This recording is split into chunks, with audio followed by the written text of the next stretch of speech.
Antigamente, as orixás eram mulheres. Mulheres que se tornaram orixás por causa do seu poder. Mulheres que se tornaram orixás por causa de sua sabedoria. Elas eram veneradas por causa de sua força. Elas eram respeitadas por causa de suas virtudes. Nós adoramos a sua memória e os altos feitos que cometeram. Foi assim que as mulheres se tornaram orixás. Antigamente, assim como hoje, existiam muitas mulheres. Elas eram numerosas sobre a terra. Muitas delas não eram nem valentes e nem sábias. A memória dessas não se perpetuou. Foram completamente esquecidas. Não viraram orixás. Em cada vila, um culto se estabeleceu em memória de uma ancestral de prestígio. Suas lendas foram contadas de geração em geração, para que juntos pudéssemos homenageá-las. Hoje eu vou contar para vocês 3 histórias. A história de 3 mulheres, 3 mães, 3 deusas, 3 orixás.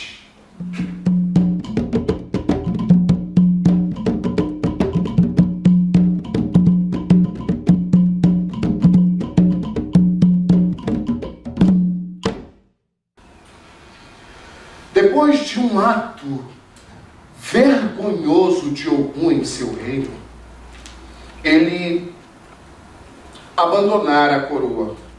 E sob a misericórdia de Obatalá, passou a viver como um ferreiro.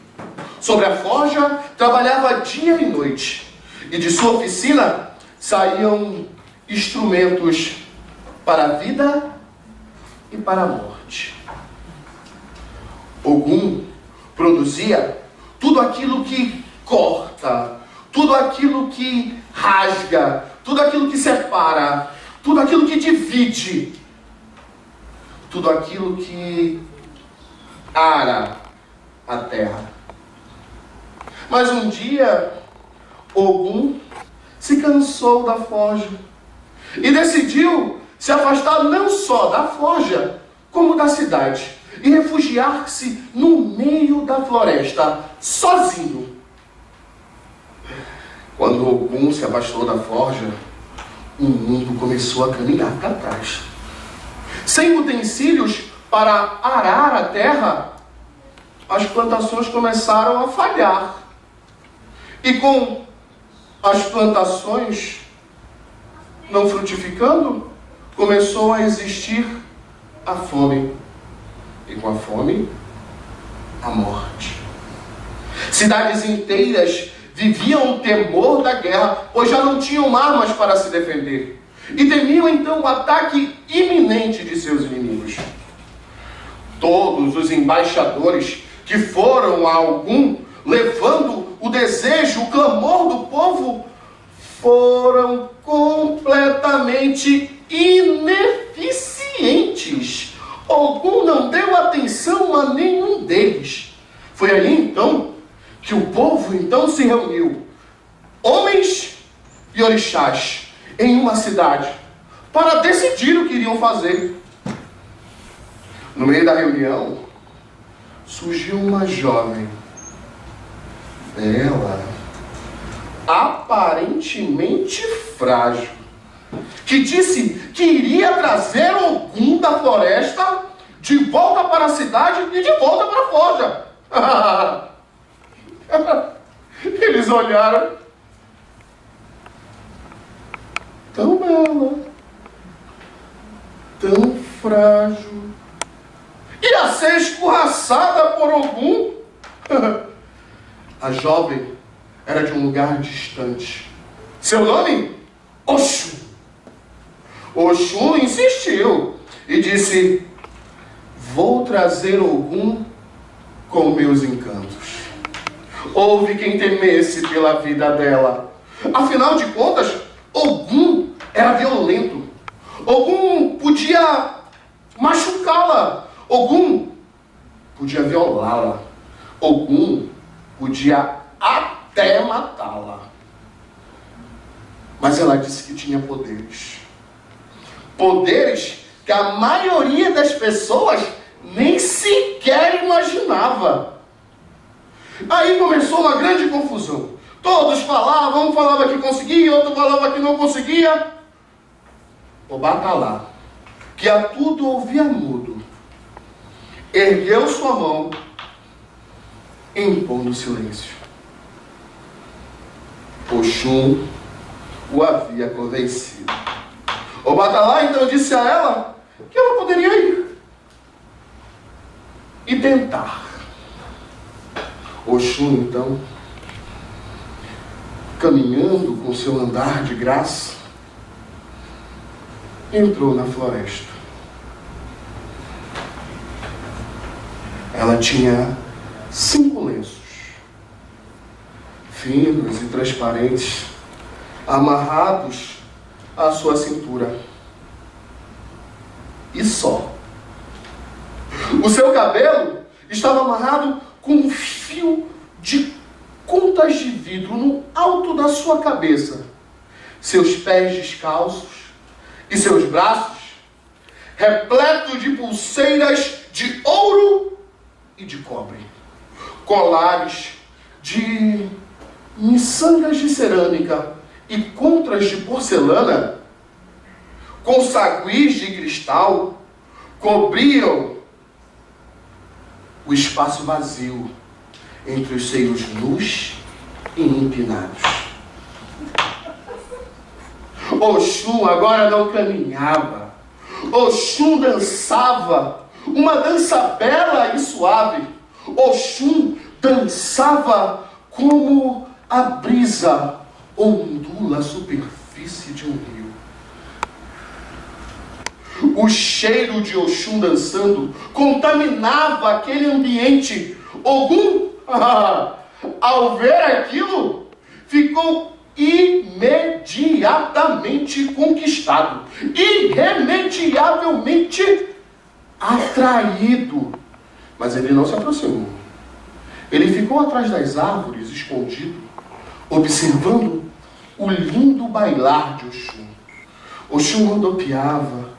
Oxum era leveza, beleza. Ogum, sem perceber, caminhava em direção de Oxum. Oxum fingia não ver o guerreiro e dançava, dançava, e cada vez mais ele embriagado ia em direção ao Oxum. Os dedos de Oxum fremiam. Chegaram a tocar a boca de Ogum. Mel foi o que ela passou em sua boca.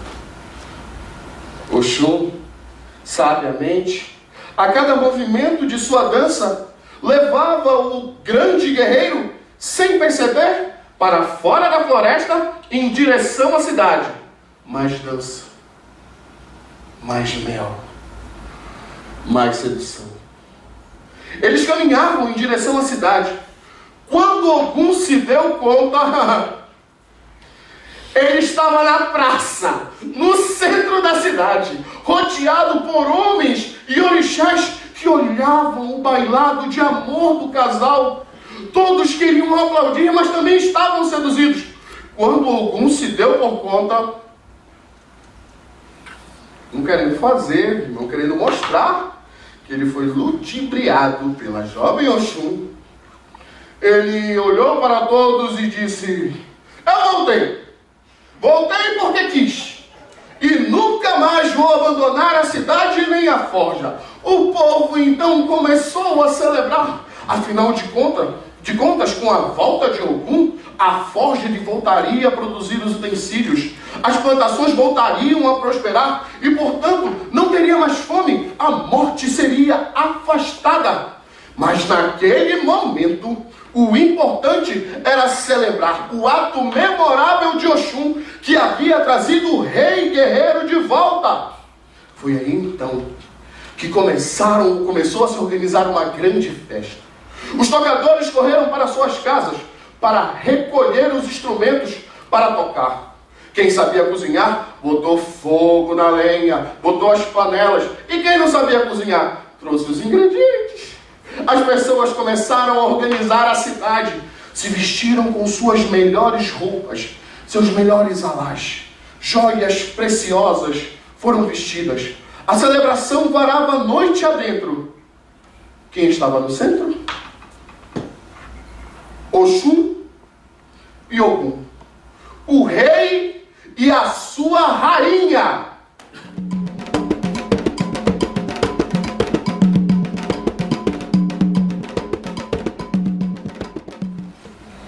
Xangô conduzia seu reino com mão de ferro.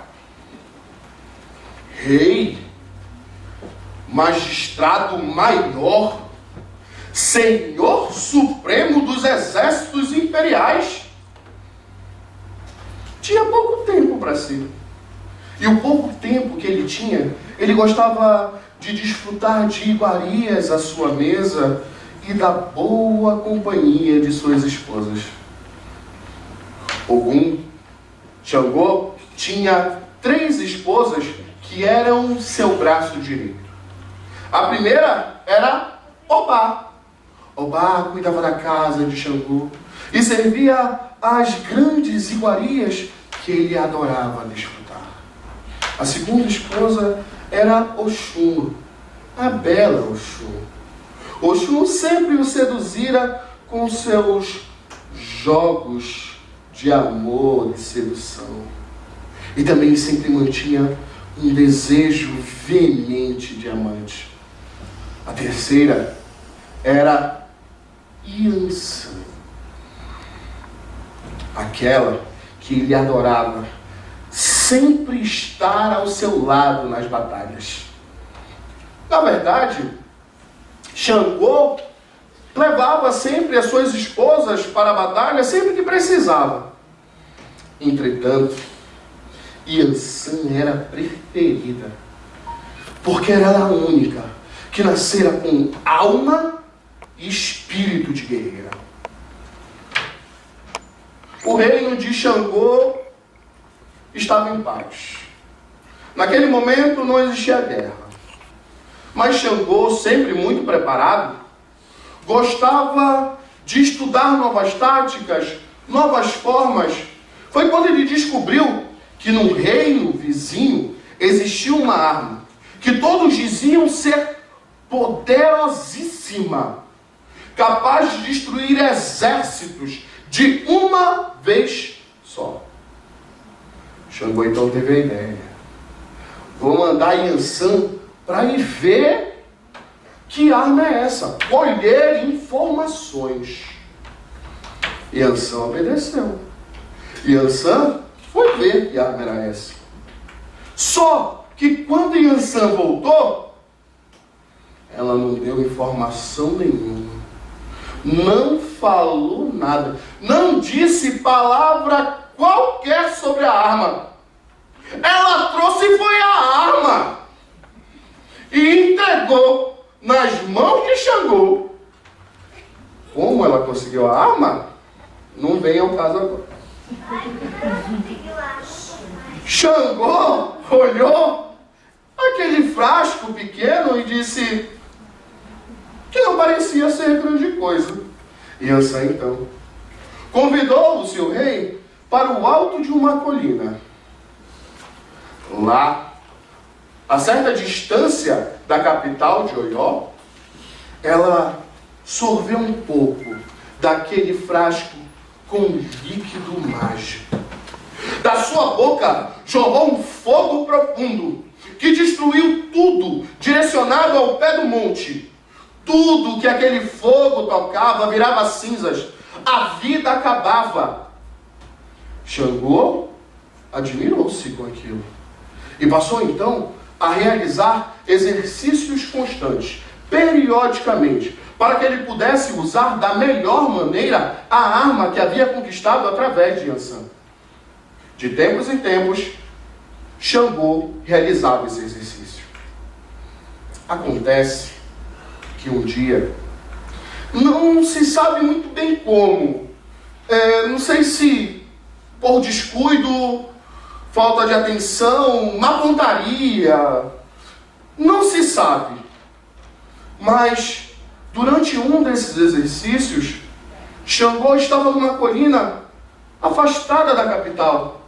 Mas de lá ele podia ver o palácio de Oió sendo consumido pelas chamas, as mesmas chamas da arma que ele possuía. Ele viu as chamas consumirem seu palácio. As chamas destruíram o palácio de Oió. E ele viu as chamas descerem e começarem a se espalhar no entorno do palácio. Xangô viu seu reino sendo destruído pouco a pouco. Xangô viu o fogo consumir ilê por ilê, casa por casa. Sobreviveram apenas aqueles que estavam longe. Aqueles que estavam apacentando o gado, caçando, pescando. Sobreviveram apenas as mulheres que foram para outra cidade fazer compras e as crianças que estavam com ela. Sobreviveram aqueles que conseguiram fugir para a estrada. Não se sabe avisados por quem e nem como. Sobreviveram também os guerreiros que estavam acampados fora da cidade. Xangô estava desolado. Não se sabe se por sina ou se por sorte. Sobreviveram também os seus ministros.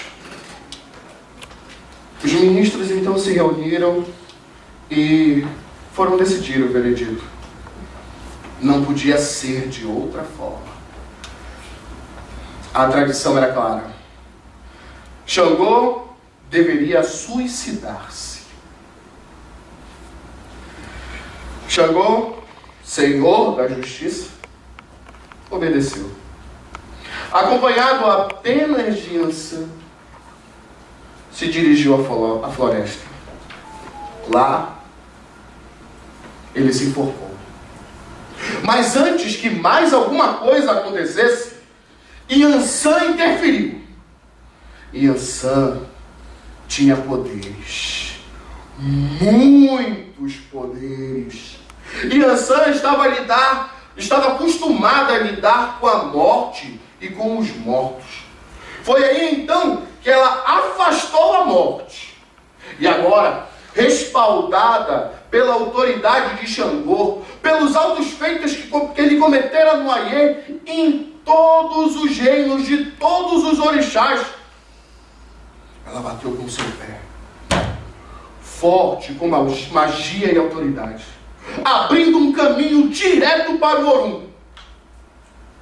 Xangô não entrara apenas como um homem, ele entrara como um Deus, ele entrara como um orixá. É fato que das mãos de Yansan saiu a arma que levou Xangô à destruição. Mas é fato também que foi Yansan que transformou o Xangô em um orixá.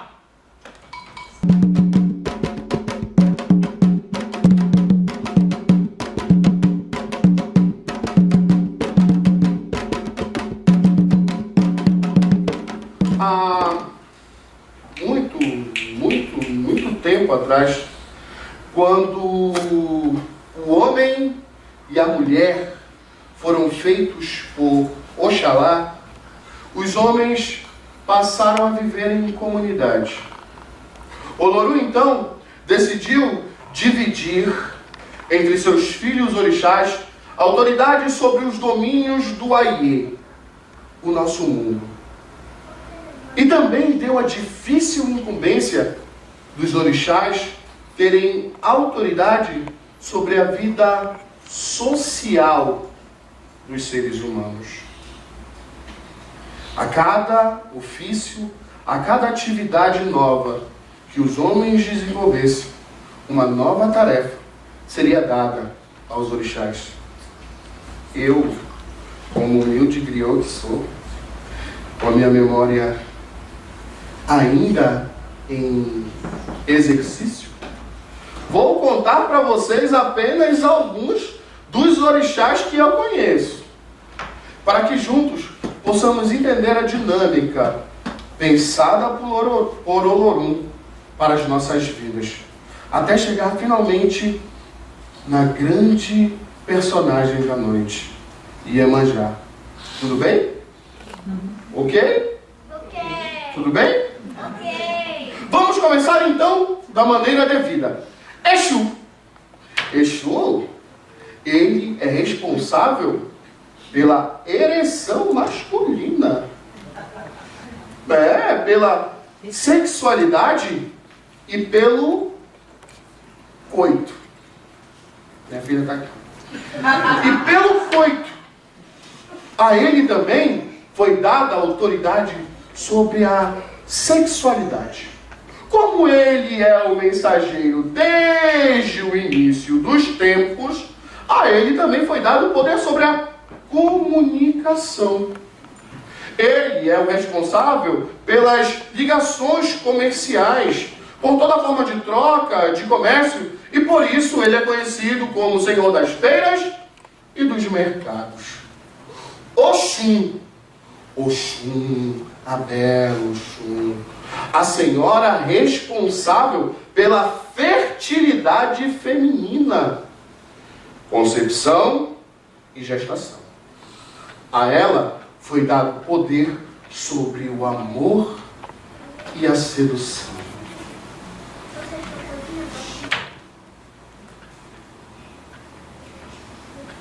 Logo depois nós temos Xangô. Não, melhor. Vou falar ainda de como o homem evoluiu. O homem evoluiu. E ele desenvolveu novas atividades e novas exigências que precisavam de novos ofícios para os orixás. Aquele ser que vivia apenas da coleta como um animal para sobreviver, começou a se tornar cada vez mais social. E essas novas atividades exigiram mais dos homens.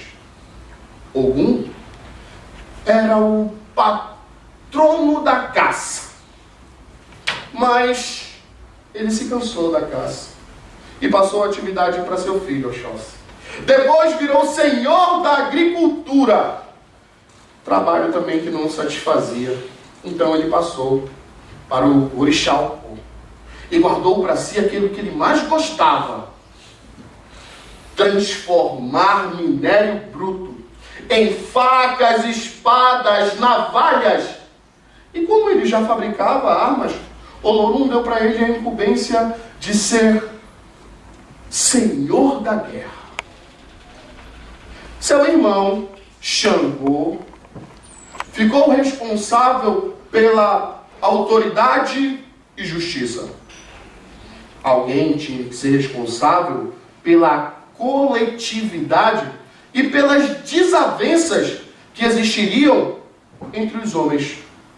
Omolu, aquele que sabe tudo que a terra dá e tudo que a terra tira, é o senhor das pestes, das doenças, dos males, mas também conhece todas as formas de cura para eles. Ossan, o senhor dos vegetais, a ele foi dada a ciência sobre a fabricação de remédios e o segredo para a manipulação do axé. Obá, a deusa do rio, que se junta com um outro rio, foi dada autoridade sobre os fazeres domésticos. Já Yansan, senhora da tempestade, autoridade sobre os mortos e sobre o mundo dos mortos. A ela cabe guiar os eguns, os mortos, para o Orum, para que eles não interfiram na vida dos mortais. O nosso mundo, o Aie. Euá, Senhora das Fontes, ela é responsável pelos mistérios femininos e da virgindade. Nanã, a velha dama, senhora da lama, é responsável pela mistura da água com a terra, formando a lama, matéria essencial para a nossa vida. Oxalá, como não poderia ser diferente, ele é responsável para que se mantenha, para que se observe o respeito à vida humana. Ele também preocupa-se com a hierarquia e a observação dos tabus. Por fim, Olorum deixou Iemanjá para estabelecer o seu lugar específico. A mãe de todos os orixás, senhora dos mares, acostumada com subir e descer das marés, com ir e vir das ondas, Olorum então pensou que um ótimo lugar para Iemanjá seria ser dona de casa. Dona de casa. Ela seria então responsável por cuidar de Oxalá.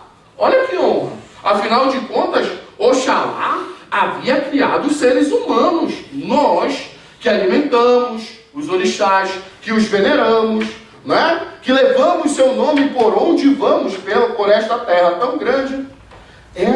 Isso foi o que Olorum imaginou. Olorum então, depois de dividir suas atividades e responsabilidades e poderes entre seus filhos, decidiu descansar. Iemanjá sabia da autoridade e poder de Oxalá. Então ela decidiu se mudar rapidamente para a casa de Oxalá, que ficava na cidade sagrada de Leifé. Na casa de Oxalá, ela ficou responsável por cozinhar, limpar, passar. Ela cuidava de Oxalá. Quando chegavam as visitas, ela estava sempre bela, sempre linda, para receber as visitas de Oxalá. Então o que ela fazia? Ela corria para a cozinha e se danava a fazer comidas, sucos, refrescos maravilhosos para as visitas de Oxalá. Iemanjá sabia da autoridade de Oxalá, mas ela queria mais. Oxalá tinha feito os seres humanos, e ele com isso mudara os mundos, todos os mundos. Mas ela queria mais.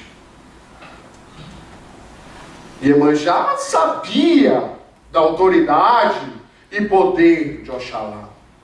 Mas Olorum tinha dado aos outros orixás poder de interferir diretamente na vida das pessoas na terra. Iemanjá era poderosa, ela queria poder também interferir na vida das pessoas na terra. Mas ela sabia da autoridade e do poder de Oxalá. Os outros orixás tinham festas, sacerdotes, iniciações, celebrações em seu nome. Seus nomes eram levados pelos 4 cantos do Aie. E o de Iemanjá não. E Iemanjá sabia, eu já falei isso, da autoridade de Oxalá. Foi aí então que ela teve uma ideia. Oxalá poderia falar com Olorum para mudar a realidade dela. Afinal de contas, Iemanjá sabia da autoridade e do poder de Oxalá. Ela começou a falar. Falou de novo. Depois repetiu. Tornou a falar de novo. E começou a brigar, reclamar, falar mais um pouco. E de novo, e de novo. E falava, e dizia, fala agora, falar com ele. Tem que mudar de ideia. Oxalá, a gente precisa, por favor, Oxalá ficou louco. E eu não estou falando no sentido figurado. Oxalá ficou louco. E agora? A única coisa que Olorum tinha dado para Iemanjá fazer, ela tinha estragado. Ela tratou de cuidar de Oxalá rapidinho. Começou a preparar uns banhos para ele. Ela mesma, ela não mandou ninguém, ela foi fazer. Pegou ervas poderosas, ervas que acalmam. Deu um banho em Oxalá. Trocou a roupa de Oxalá. Colocou Oxalá num quarto branco, todo acolchoado com o chão. Todo acolchoado. Colocou ele numa esteira nova. E começou a fazer oferendas para o Ori de Oxalá. Ori é a cabeça de Oxalá. Ela ofereceu pombas brancas, ofereceu inhame pilado, ofereceu água fresca, ofereceu frutas docíssimas, ofereceu acaçás.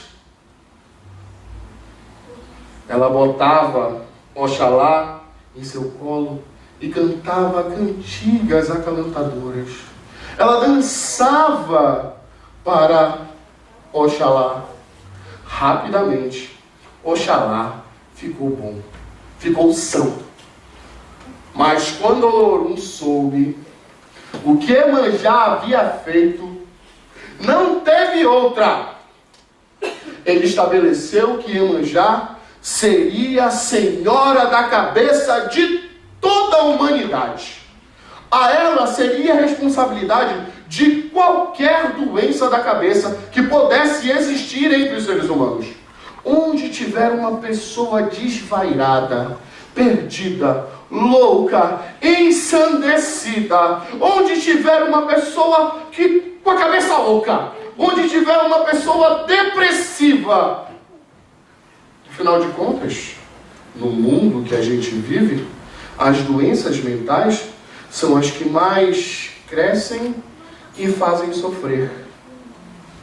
Com isso, Iemanjá tornou-se a orixá mais poderosa, mais venerada.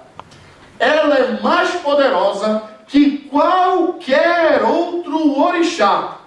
E isso ela faz questão de dizer com orgulho e com alegria, para que todos possam saber que Iemanjá é a mais poderosa no acalanto africano de tuas cantigas.